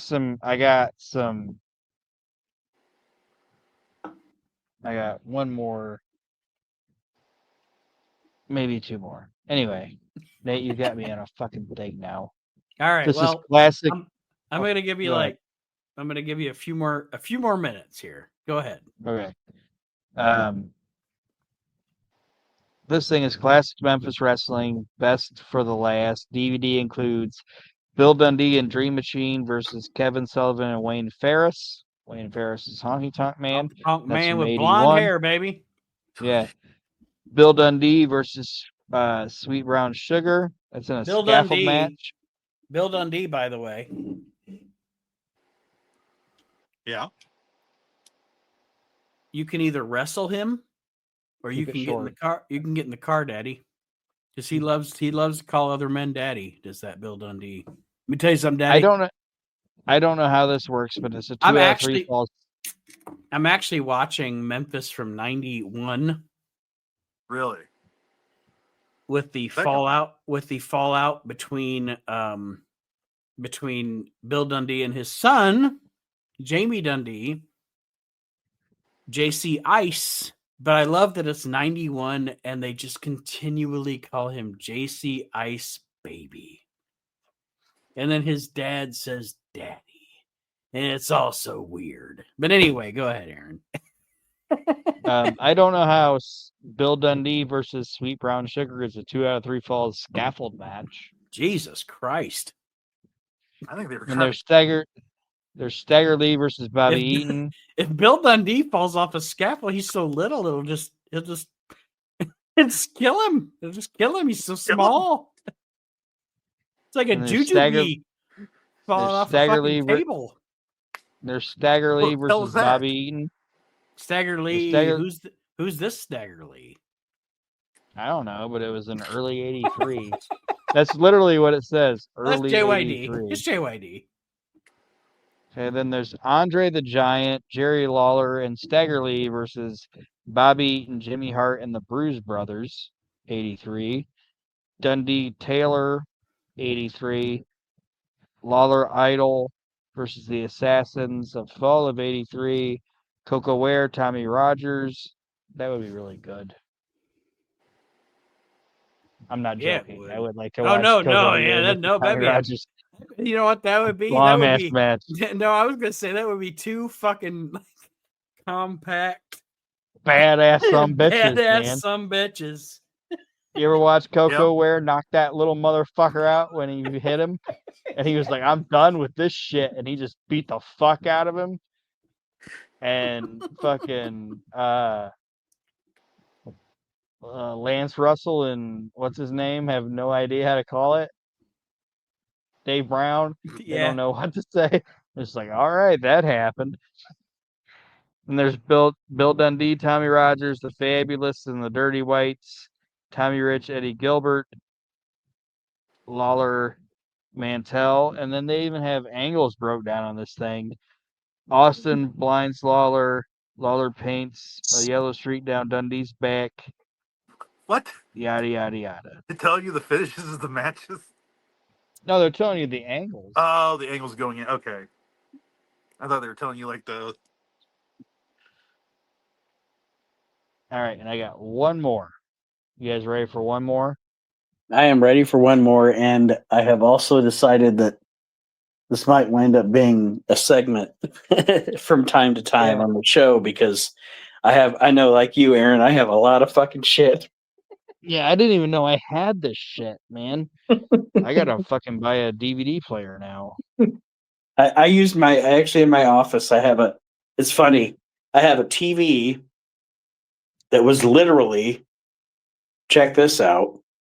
So for those of you that don't know, Aaron and Kyle do. My children are both in their 20s now. I have a TV that was in their playroom, and I have a PS4 hooked up to that TV, and that's how I watch DVDs in my office. Hey, it works, doesn't it? Yes, it still works. Shit still works, brother. Hell yeah. All right. Well, this thing is Ultimate Classic Wrestling presents a ringside seat not for the faint of heart. That's I'm what out. it's a 2 DVD set. On the cover of this is Dustin, Mick, and Steve. Okay, it's a kicking, punching, pulling, slapping, and biting. It's no holds barred when the bell rings. Some of the world's most legendary championship pro wrestling stars step through the ropes to engage in battle that is cruel from arenas across the country. A college of decades of classic wrestling's most furious battles between its most nefarious stars is presented in this special 2-disc collector set, Ultimate Classic Wrestling presents Episode 1, Jerry Lawler, Hey, the incomparable Hall of Famer, perhaps best remembered for putting comedian Andy Kaufman in the hospital for 3 days. hey, listen. I'm going to cut you off for a minute. Okay. I mean, that introduction for that DVD was a long way to go and a short time to get there. But what I do want to say is I'm going to find so many of these when I go through this shit now. There are people, and I said this with Hogan and Flair, there are people alive now that don't understand what it was like in like the What I just 90s, said. especially the wrestling boom of the 90s. Like, there were people that had video footage, like Aaron mentioned in like the introduction of this DVD, of people like Steve Austin or Dustin Rhodes, or give me another guy real quick, Jeff Jarrett or whoever, that He's now on here. they have in 1999, 1998, they have this wrestling footage of these guys that were mainstream television stars from a time where nobody but us gave a shit about pro wrestling, saying, I know I have at least 5 of these before they were stars. And it's like Steve Austin shit from Dallas or Steve Austin shit from fucking Memphis or whatever. This was a big deal in the 90s, peeps. Okay. So episode 2 is Dustin Rhodes, the second generation megastar known for his shattered dreams. It says second generation megastar known for his shattered dreams, kick to the crotch in the corner, and curtain call, snap, set, neck breaker, finishing moves. Mark Callis, known as the Punisher long before he became the Undertaker, a menacing 6-foot 8-inch gladiator who went undefeated for nearly 2 years in the 90s. Then we got Mick Cactus Jack Foley, the world's first hardcore champion whose extreme matches featured exploding barbed wire and C4 explosives.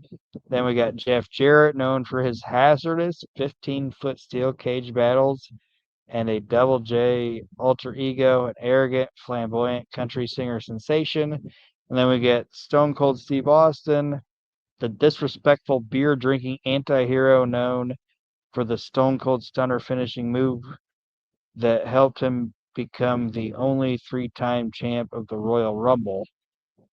and then there's a bunch of names. This also featured in footage is Eric Embry, Gary Young, Sweet Daddy Falcone, Terry Funk, Dog of War, The Eliminator, Jimmy Jack Funk, Buddy Landell, P.Y. Chuhai, Speedy Gonzalez, The Texas Ranger, Sheik Braddock, Maniac Mac Bourne, Kerry Von Erich, the late Billy Joe Travis, Uncle Elmer, Cousin Junior, Skandar Akbar, Iceman King Persons, Iceman's Brickhouse underrated, Brown. by the way. Huh? Iceman King Parsons is fucking underrated. He's one of my like low key, like guys that I don't know why he never made it in the big two. And then we got Tony Falk, Wild Bill Irwins, Sheik Abdul, Bill Dundee, the Tennessee Stud Stable, Brian Lee, Robert Fuller, Tom Pritchard, Glamour Boy, Shane Swell, Jerry Johnson, Chico Torres, Damn. Jeff Gaylord, Percy Pringle, Jeannie Clark, Gentleman Chris Adams, Tony Adams, and last but not least, Frogman LeBlanc. The only match that I remember of Frogman LeBlanc is against Steve Austin. Yeah. Steve Austin beat his ass. A But this couple might of be a na- fun thing, Nate. A couple of names that you brought up.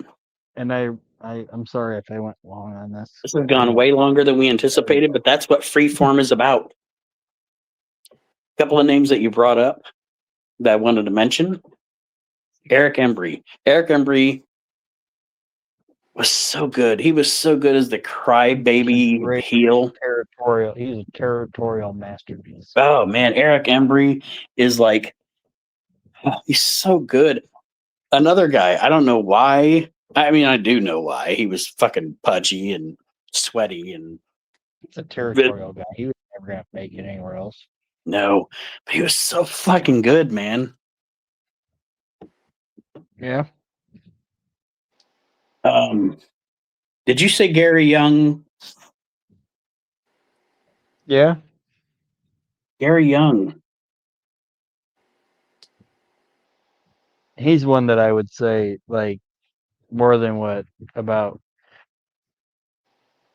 like Eric Embry to me he was a fat guy, and kind of whatever. But Young should have probably been a bigger star than he was. Gary Young's there with me with John Tatum. Like, I enjoy every moment of watching. Like, the only time I don't like Gary Young is there was a brief time where they booked him as a face, and that guy just wasn't a face. But Yeah. Him and Tatum, and oh yeah, this is fun. I like this. This might be something we have to do in the future. Kyle's like, you motherfuckers, I don't have any of these DVDs. I don't have any idea who you're talking about. Frogman LeBlanc. Is that Joey Tribbiani? Sheik Braddock. Sheik Braddock. What a putz. Sweet Daddy Falcone, man. Sweet Daddy Falcone with his fucking skullet and his fucking pink tights, and I'm gonna go watch some fucking Global. All right, well, I got several boxes if people want to pay rental fees. I'm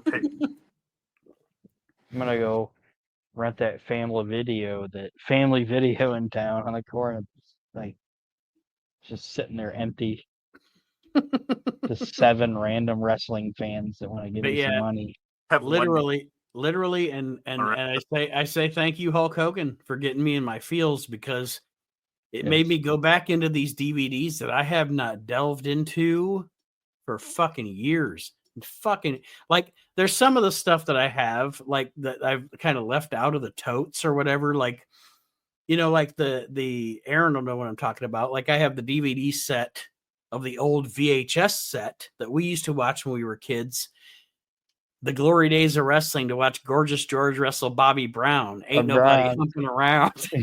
Yeah, when we were kids, you'd like listen to that old guy be like, Gorgeous George versus Bobby Brown, and me and Amy be like, ha ha ha, that's Bobby Brown. He's got fucking It's my prerogative. yeah,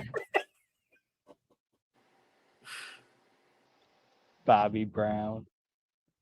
There's nothing cooler than being a wrestling fan. There's nothing cooler than being a wrestling fan. Yeah, let's see, fucking Luthez versus Master P.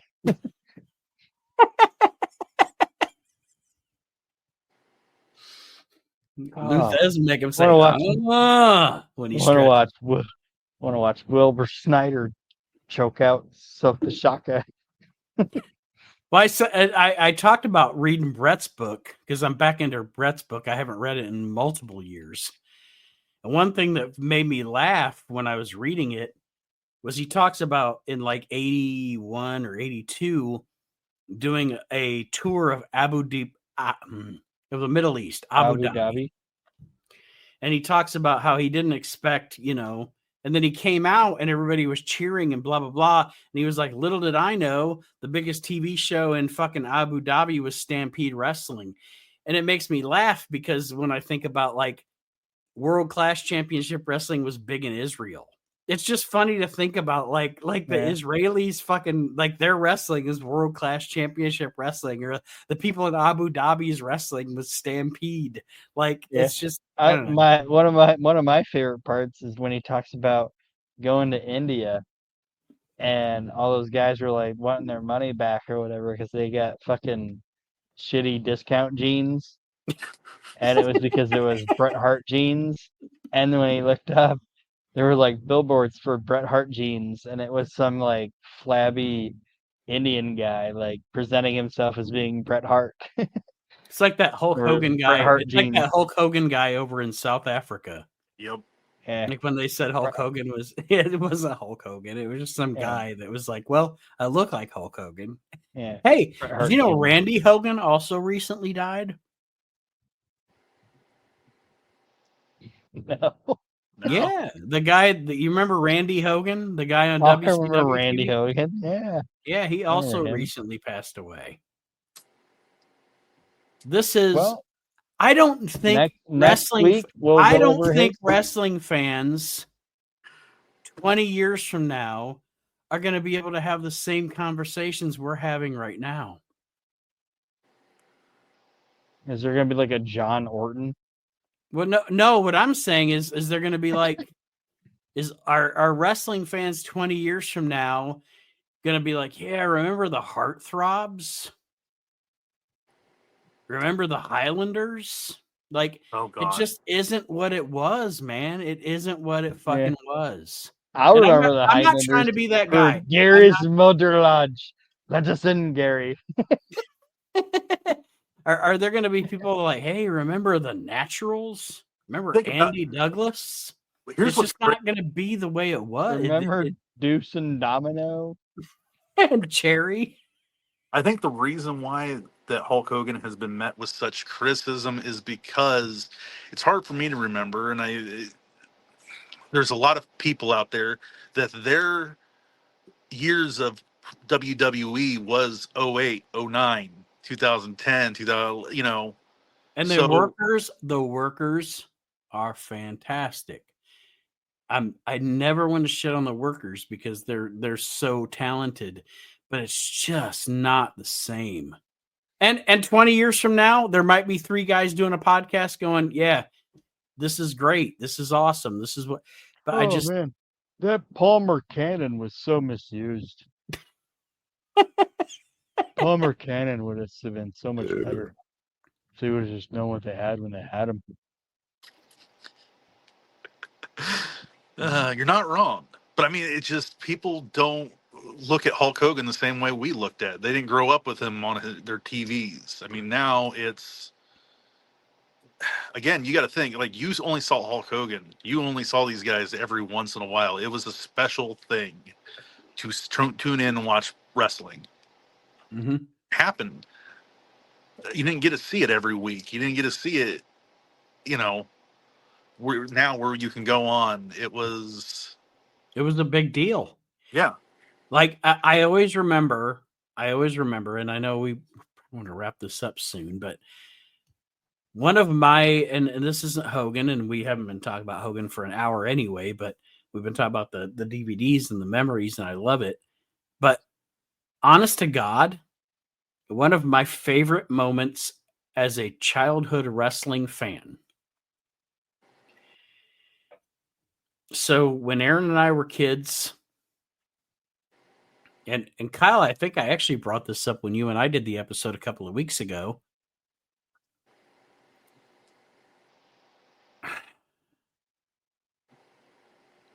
On Fox 36 in Toledo, Ohio, every Saturday morning at 11, it was Superstars. And then we got Fox 56, I think it was 56, out of Detroit. And every Sunday morning, it was Wrestling Challenge at 10 a.m. One of my most vivid and amazing memories as a young wrestling fan was on Fox, whatever the fuck I said, 36, 11 a.m., Saturday morning. Gene Okerlund comes on at the beginning of the show, and he says, "Ladies and gentlemen, the new World Wrestling Federation champion, Bret the Hitman Hart. Bret beat Ric Flair in Saskatoon, and he became the WWF champion. And it wasn't televised, and we only had to dream about it. And the match is on a DVD, a Bret Hart DVD that I have now, speaking of DVDs. But it's just, there isn't that anymore. Nope. It's and it is not, I'm not complaining. Fucking shit evolves. Time evolves. They don't make new music for old people. It's that whole expression. The way that wrestling / sports entertainment is presented now is completely different, and I get it. And I try not to bemoan it, and I try not to bitch about it. But it really is so different. It is so different. And I don't mean to be that guy. I don't want to be that guy. But it's so different. Like, this might not, like you said, Nate, we want to cut it off here soon, but like, the girl I'm spending time with and hanging out with, she doesn't really know or care about wrestling, but she knows who Logan Paul and Jelly Roll are. And she said Jelly Roll. Right, Fat Post Malone. That's what I call him. Yeah. Fat and Post she said, Malone. "Oh, I saw Jelly Roll's gonna work, or not work. She didn't say work, but she saw Jelly Roll was gonna be on at SummerSlam. Yeah. And I said, okay, I have to work on Saturday. I have to work 7 to 5. And Sunday I gotta work 7 to 5. And then Monday I work 1 to 10. I said, well, I don't know what night he's working, so we'll figure it out. So basically I told her, well, when I saw the card now, I said, oh, he's gonna work on Saturday, but we can just watch it on Sunday. Mm-hmm. Yeah. You would have never been able to do that back at, no. If you wouldn't have watched it on Saturday, you would have never seen that shit again. Yep, you were done. You know what I mean? So she's like, what do you mean? I'm like, we can just fucking watch it, and then we'll watch Sunday on Monday when I wake up. Right. You were never able to do that shit. No, you got to watch it when it's happening, or you don't get to see it. You don't get to see that shit until 3 months. I won't say that. 3 or 4 months until the tape comes out. Until the tape comes out at fucking Blockbuster, like we discussed earlier. Yeah. You're going to come on Monday night and be like, oh, fans, if you missed this past week, you're like, you son of a bitch. Yeah. Like, I would have never told her, we'll just watch it on Sunday. We can go out and get drunk on Saturday. I would have been like, girl, we're staying home. So I'm going to watch this shit. We're going to get drunk in the trailer. But yeah, it's like, and like I said earlier, when I talked about the trolls that, as Hogan passed away, that wanted to just make it negative. And again, there is the negative, and we acknowledge it. And you can't forgive the man's transgressions but to acknowledge what he was to the business, without a doubt.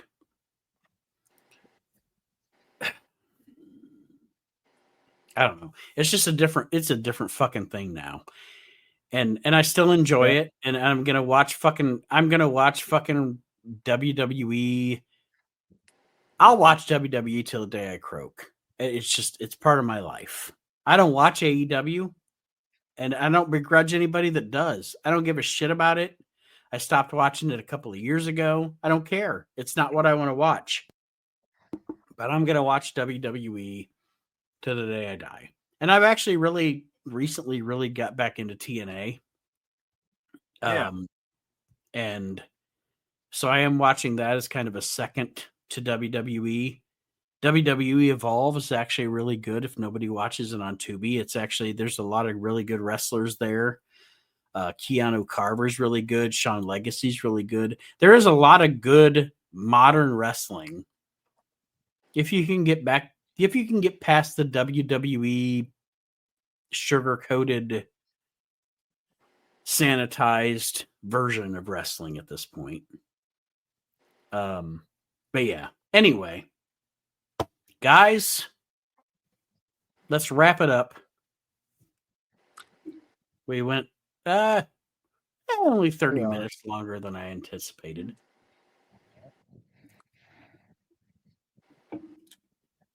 I think all I can say is it's a sad state. I wish things have been different. It's always tough when things like this happen, as far as you find out that people that you thought were heroes, or again, it's about separating the art from the artist and realize pro wrestling fans that it's the all right. So we know Hogan made some mistakes, and again, I didn't want to harp on it on this show. Ric Flair has too. He's kind of in the past few years revealed himself to be the lech, and the problem, and shitting himself at bars and causing problems, and these guys were paid to do this. He was paid to be Ric Flair. Hulk Hogan was paid to be Hulk Hogan. It's hard for them to stop being that once they get out of the limelight. And again, I know this is all I'm going to say about the racist thing is I've seen a 50-50 split of interviews of people saying Hulk Hogan's a racist, and then you'll have people like Booker T that say no, he wasn't. And you'll have somebody who does and somebody who doesn't. It's not for me to say. It's from that Booker T promo from many years ago. He got his revenge this week, though. Yeah, I did. But I don't know. Never forget Sherry's face from that fucking promo, man. It's one of the great moments in wrestling history. Mom mode. And you can just like her voice, her eyes literally said, "It's okay, baby." You didn't mean that. It's all right, baby. And then he tries to cover it. What's he say? He's like, oh, he doesn't. I don't even remember, but he tried. No, he cuts a good promo. He does. He recovers, but yeah, in the moment, it's like Sherry's face. He doesn't even. He just backs off and just like, it's okay, baby. Like if she would have had a wet nap, she would have wiped his face. Right. That's some hot wings right there. Yeah. Right. But what were you doing? Like closing thoughts? Yeah, and I think the appropriate thing is to close on Hogan, because that was the original intention. Yeah. Well, my closing thing on it would be just kind of what I put on my, like I posted on my Facebook, and kind of what Shane Helms said is don't harp on what he might have said to others or how he treated others. Look at it on how he affected you or how he treated you. You know what Look. I mean? Like, I have plenty of people in my life that I have friends that say, "Oh, this guy's a dick," or "That guy's terrible," or "This guy was a piece of shit." And then I'm like, "Well, he always treated me all right, so that's how I'm gonna remember it." So remember it how you want to remember it. And if it's positive, if you have a positive thought on the guy, then keep it positive. And that's the way I look at it. If anything that Hulk Hogan did and it upset you or troubled you, learn from it. And take that and realize that, you know, going forward, that you don't want to be that kind of person. I'm not saying he was or wasn't. I'm just saying if somebody like that, it's like, learn from it, realize that it's not the way to be. But at the same time, he still had a family, he had a career, he meant a lot to a lot of people. Between him and Ozzy, it feels like our childhood is slowly fading. And Ozzy did the most heavy metal thing Yeah, he did. that he possibly could. Because what was it, Kyle? Like 13 days before he died? He had a farewell concert and they ended up raising. He had a farewell concert where because he wanted to be able to perform, he didn't take any of his pain meds. And he went out and he performed, and they raised $140 million. You know what? Real quick, I just want to say children's hospitals mm-hmm. and Parkinson's research. That is the most heavy metal way you can go out in your life. What a fucking... And I'm not even like... I mean, I like Sabbath and I like Ozzy, but I'm not like the guy that's going to sit down and watch and listen to that music all the time. It's good, but it's not like my top tier shit. But for the man, that's the most heavy metal way you could possibly go out in your life. What a fucking awesome thing. Absolutely. And here's the thing. Okay, just talking about that real quick brings this up. I want you guys, if you've ever watched a Hulk Hogan match, you've seen what his leg drop is, right? He literally drops on his ass to deliver this move. Do yourself a favor. Go out and fucking do a leg drop on concrete. Mm-hmm. Now imagine doing that shit every night. 300 days a year. Oh, Hogan had no hips when he died. You know, again, I'm willing to bet. I don't know what the cause was, but I'm willing to bet it was the same thing that probably happened to Eddie and everything else. Is that using steroids to get that look, to be a superhero, finally caught up with him. Mm-hmm. It's an unfortunate price that these men pay and these women pay to entertain us. I guess to me, just remember that, like I said, they didn't have to do this. They spent time away from their families. That it's a great business, but it's not always been the kindest to families. And for a person going from one hotel to the next and everything else, it's a tough life. That being said, unless either of you two have anything else to say, Not? I will just end this show on this note. We lost a legend. We lost a part of our childhood. May he rest in peace. Like Kyle said earlier on, and like Aron said with Gregory Helms, may he find that peace now in the afterlife. What you gonna do, brother? Say your prayers, take your vitamins.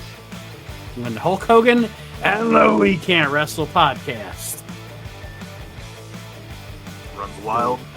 Go way too long Yeah. on you. And we run mild on you. Say your prayers, take your vitamins. Let me tell you something, Mean Gene.